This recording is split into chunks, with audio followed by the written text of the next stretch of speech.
Hey everyone, Dr. Z. We are live, I think, and I'm going to save the comments for the end because I think this is a important enough topic that I want to talk honestly and authentically about it from both a healthcare perspective and a human perspective and a moral sort of foundations perspective, and that is the current state of the protesting and the massive response to the George Floyd I'm going to call it a murder because that's how it feels and that's how it looks.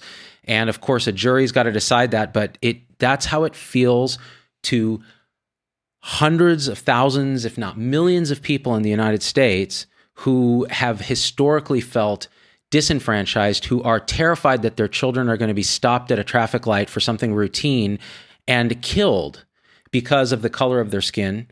And this is an emotional conditioned elephant response, right? Our unconscious emotional state.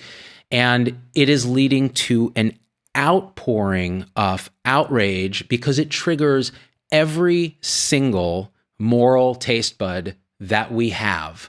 And remember, in the previous videos, we've talked about these moral taste buds, fairness versus cheating. How can it be that you can die because of the color of your skin? How can it be that we have cycles of poverty and poor health, chronic disease, hypertension, diabetes, obesity in poor African-American, Hispanic communities when there's nothing that they did that deserved that?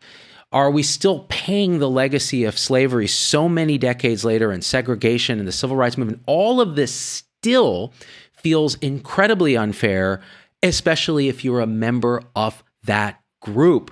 So when you see George Floyd on video in this new weaponized age of social media, basically dying with a white person's knee on his neck, how can anyone imagine that that's not going to lead to incredible amounts of hurt, trauma, outrage? So the first thing I want to advocate for is for anyone who denies that this is a thing, you just need to wake up, all right? Because it's not just a thing, it's one of the most powerful things we as humans feel. Because every single moral taste bud, fairness versus cheating, it's absolutely unfair that you would die at the hands of an organization that's designed to keep us safe, right? Loyalty versus betrayal. How can it be that our own society would betray its most vulnerable? Or if you're an in-group, if you're, a Black American, you would want to stand with your own in the face of injustice. And the same may go for people in other groups, right? So loyalty versus betrayal is such an important one. And then you have, care versus harm. How is it that we cannot extend our circle of compassion to those that look different than us? And that includes anybody in any racial group. We have to be able to put ourselves in the mindset of all conscious entities, right? And say, you know what, they're all deserving of love and care. And again, so this triggers us to say, wait, what is going on, right? Authority versus subversion, another moral taste bud. We have the police who represent law and order. And this is where there's so much tension, right? Because when you start seeing protests and innocent small business owners and large business owners are targeted, and there are clear opportunists in the group that are running amok, that are creating havoc, that are putting people's lives and livelihoods in danger. That is an authority versus subversion, a fairness versus cheating. All of those are triggered there. On the other side of that, so we have a mess, right? And don't forget, you have sanctity versus degradation. That moral taste bud, when you see a Black man like George Floyd being treated as less than human, that's how it feels. That is a degradation of the sanctity of human life. So all the taste buds are triggered, and on all sides of this. So if you're law enforcement, how is it fair that you're painted with the same brush as that criminal who murdered George Floyd? And how hard it is to be a law enforcement officer in this country today. You think about the frontline healthcare workers that suffer so much violence right? That's completely unfair. But law enforcement officers who are doing their best, you see some of them out there taking knees with the protesters, doing their best, are painted with the same brush as this criminal in Minneapolis. And of course, there's systemic racism. Of course there is. The American Academy of Pediatrics went so far as to say it is a root cause, a social determinant of health, triggering high cortisol levels, high stress levels in, say, the Black community. So what does that mean? More hypertension, more diseases of stress-related diseases like chronic illness, poor sleep. And what does that do then? What does that do? It ends up putting you at risk for dying from a disease that it has already been shown preferentially seems to claim the lives of those that are poor and of racial minority groups, and that's COVID-19. So now you have a situation where you have a pandemic. Just walk through this with me for a second, because I want people to do the exercise, if you haven't done this, of understanding why we are where we are in terms of the emotional and moral foundations element of this.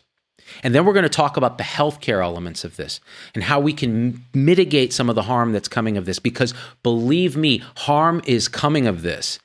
If we don't pay attention, if we don't grow our rational side and start to look at our emotions and say, how can we do this more wisely? How can we do this more compassionately? All right? So you have a situation where you have a pandemic that then leads to a poor response, a lot of unknowns, and a big economic lockdown that has shut down the economy and put, in Las Vegas, 30% of workers are out of work, unemployed. It's record levels, never seen since they started measuring it. And these are often people that are already on the margins. So again, we're talking about the Black community, right? The Hispanic community, people that are already on the margins because of, guess what? Institutionalized, generational, systemic bias and racism, which if you deny it exists, I think you need to wake up, all right? It doesn't mean it's your fault, but it means that it exists, and it's our fault if we don't wake up and say, how do we address these things rationally, right? Because they're leading to bad outcomes across society. This is a we're all in this together kind of moment, right? This is not the time to really be so divisive, which we're seeing from leadership across the board. So we have a pandemic that shuts down the economy. Now you have people at home who are despairing because they cannot support their families. Then you have this event happen where you can watch it on TV, and it's already a super polarized society because of social media and all the things we talked about, right? Everybody's elephants are immediately unleashed to stampede, and we have a disastrous situation where people are emotionally acting and going out. And listen, protesting is America. That's what we do in America, right? We do it peacefully, we do it organized, and we do it in a way that's absolutely nonviolent. We don't burn down the very communities we're trying to advocate for. Now, in the setting of this, though, what's happening is emotions are running so high that people are ready to throw away all the gains that we've made through this very painful and economy-destroying lockdown that we've had. So we're going to take all the sacrifice we collectively made and throw it away. Why? Because mass gatherings of people who are partially unmasked, who are not social distancing, and who are doing things that have been shown to spread the virus, which is screaming, talking loudly, projecting their voice, getting sprayed with tear gas or pepper spray, which causes fits of coughing. When we know now that 40 to 50% of everybody who's infected may not have any symptoms, but can go out and be a part of a large crowd and spread the disease to people who are vulnerable in the very communities that are the worst hit. In New York, it was the patient transporters, it was the clerks, it was people who worked in healthcare that were racial minorities, that were making, not much above minimum wage, that were getting sick and dying at higher rates. This is the community that's already at risk, partially because of the very thing they're protesting, which is generational systemic racial bias. And so now what we have is people going out, standing up and protesting, which is their right in the US and actually is so appropriate given what's been going on. However, we're throwing out all the gains we made and putting people at risk. Not only the law enforcement people that are actually there that are put at risk, right? Which is not fair, but the community that's most at risk. And if you look back to 1918, we know that large crowds during the Spanish flu pandemic at that time, large crowds are a huge risk. So troops coming home had a big parade, 200,000 people, I forget the city, huge outbreak of flu because that's how the thing spreads, close proximity, respiratory droplets. Now, how can we actually make this better? You can actually protest in a way that will mitigate some of this harm. You're not going to lower the risk to zero, but you can mitigate the harm. So what do? Wear a damn mask. And you guys know I'm equivocal about cloth masks in a lot of public settings, but in settings where you cannot social distance and you have large groups, which we shouldn't be having anyways, but in this case, this is an extraordinary circumstance. Well, wear a mask. Cover your face because you're going to protect others from your droplets and you might get a little protection for yourself, but really it's protecting others from the droplets. Now, you want protection for yourself and others in those circumstances. What do? Don't let that mask make you think that you're impervious. And police that are wearing these face shields, they're not impervious. Okay, they're not wearing N95 masks under that. They're not social distancing. They're up in everyone's face. This is a false sense of security, which means you do your best to keep your distance and protest peacefully. And in terms of projecting your voice, if you're wearing a mask, at least you're helping keep this projection from infecting other people, which we know can happen. If you're going to protest with a group of people stay with that group, but try to keep a distance from other groups as much as you can. And I know it's going to be hard, and I know it sounds naive, but you have to try if you care at all about the very community that you're advocating for so appropriately, right? And this is something that can be done. We can do it more wisely. We can make our voice heard, and we can continue to agitate for progress and change in a way that actually puts the circle of compassion out as widely as it can. And that includes from the communities that are suffering under this towards, say, law enforcement, saying, how can we work together to overcome these shorthand heuristics you're using where you equate black man with potential threat? How can we even have a dialogue about that until you put out on the table what's going on? How can we keep those communities safe from COVID? And then my tribe, if we're talking about loyalty versus betrayal, my tribe of healthcare professionals that are then going to be put at risk from overwhelming our healthcare system with exactly what we've been all sacrificing so much to prevent. And we're going to throw it all away if we don't do this wisely. So let's not let the actions of a criminal, racist piece of crap, this officer, I won't even say his name, destroy what we as a society have sacrificed to do. Let's never forget that racial bias, and racism, systemic or individual, is a social determinant of health that is costing us trillions in healthcare costs. So we need to come to forget about care versus harm and compassion. Just think about the practicalities. Use your rider, the part that's rational, and say, this has to stop if we're going to have a functioning economy, an effective and cohesive society, and a safe world for our children. It has to stop. So it means we have to talk about it openly without fear across these tribes that we've created that feel right to our elephant, but are just simply not the way we're going to be better as humans. All right, guys? That's really what I wanted to talk about today. And I know it's broad and I didn't prepare anything and I know I like to ramble, but that's what I think about this. And that's why it's so hurtful to see people on one side or the other just ignoring the bigger picture. So we have to try harder. All right. You can stop here if you're YouTube. I'm going to take comments. Don't pretend slavery and segregation didn't exist, Kalina Coleman. this is what that boggles my mind. You cannot hold an individual white person accountable, that one person accountable for slavery, but we can hold a society and say, this thing happened. It was only a few generations ago. We're still feeling a collective hurt from this across races.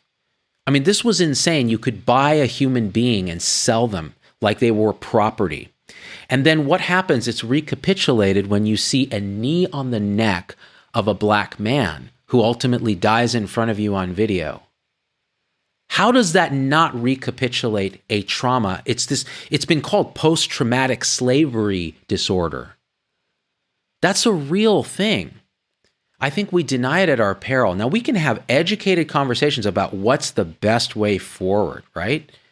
But we got to have the conversations. So anxious for the next few weeks. I work in a hospital at their respiratory dedicated unit, says Ariane. I think we should be anxious because what we're going to see is in a couple weeks, we're going to see the fruits of mass gatherings where a lot of people aren't wearing masks and they're shouting and projecting. We're going to see that bear very bad fruit.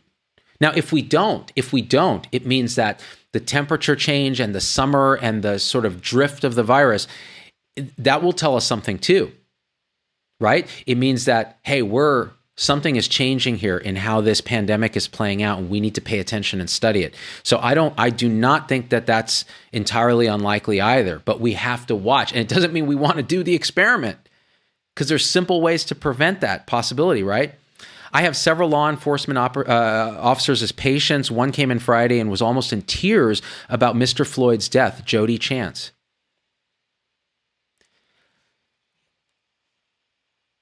It is so inconceivable to imagine being a human being and wanting to condone the harming of another human being who is unarmed. And I want to say this to our law enforcement officers. I personally, and this is my bias, when I was in medical school, there was a guy who ran a red light. I was driving back from Berkeley where I was teaching MCAT on our Wednesdays, and I was a UCSF medical student. And I remember stopping at a red light, the light turning green in San Francisco, and me going through the light and just a blur, seeing bodies flying, a car, my hood crumpling up in my face. And I don't think I was hurt, and I got out of the car and there were people lying on the ground, and two things happened. Somebody ran out of a building showing a badge, but they were dressed in civilian clothes, and it was an undercover white police officer, actually I think Hispanic police officer, who stopped whatever they were doing undercover, broke their cover, and ran to the street to deal with the two bystanders that were hit by the person high on cocaine who ran the red light, hit me, and killed a pedestrian and seriously injured another in front of me. And I was a 20-something-year-old medical student. He broke his cover, ran out to help these people, to call for backup, and to call for an ambulance. And after that, a police officer came, and they had no reason to do this, but they drove me all the way across town to my home.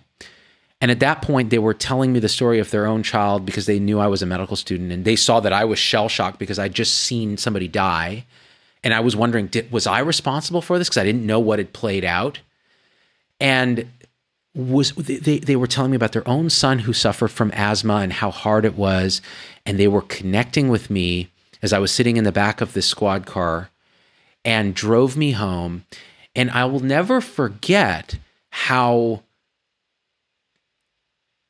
compassionate both of those two were in the setting of a large city in a part of town that was predominantly, poor and black, and they showed love and compassion. And I was deeply affected by that. And so in the same way that if you can be a black man driving, you're always looking and concerned and worried, I've always had this bias that police are there to protect us. And I think all of those biases are true. Everything is true and partial. So how can we elevate our love and understanding across the board to be better? right? So that's just my personal story. So listen, guys, I'm going to go now before I lose my mind and say something crazy beyond what I've said. But this is my call to action. Do something to watch what your emotions are doing. Take a pause and respond in a more wise and compassionate way than you would if you had just knee-jerk response across the board. Let's try to come together. Let's try to stay as safe as we can and not undo all the hard work that's been put into this. All right? And that's all that really I would love if everybody tried to do that. Even just today, it would be so huge. All right, guys? I love you. We out.